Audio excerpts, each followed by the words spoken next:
बहू की नींद में चलने की बीमारी। आरती की शादी सुंदर नगर की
देखती है कि पूरी रसोई में सब कुछ फैल रखा है।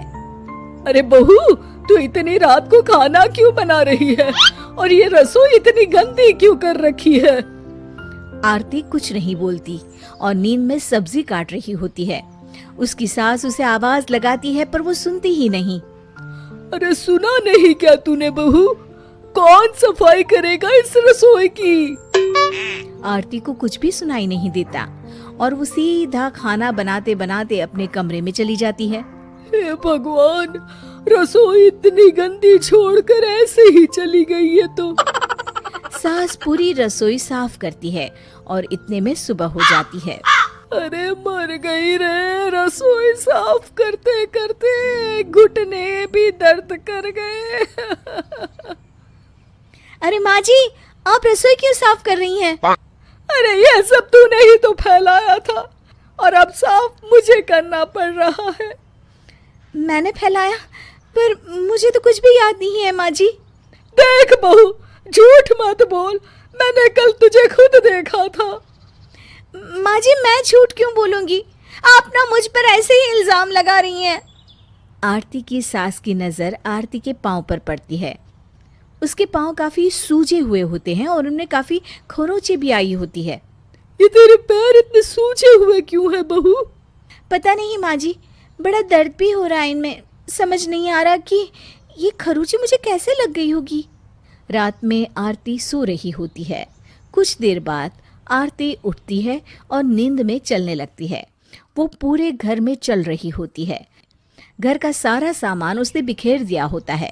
वो घर का दरवाज़ा भी खोल देती है और फिर छत पर चली जाती है। छत की बॉर्डर पर चल रही होती है और पत्थर से ठोकर खाकर वहीं गिर जाती है और सो जाती है। सुबह जगदीश आरती को आवाज़ दे रहा होता है पर वो मिल ही नहीं रही होती है। तभी उसकी सास आती है। क्या हुआ बेटा, कहाँ है बहू? पता नहीं माँ, मैं कब से आवाज़ दे रहा हूँ लेकिन कहाँ चली गई समझ में नहीं आ रहा।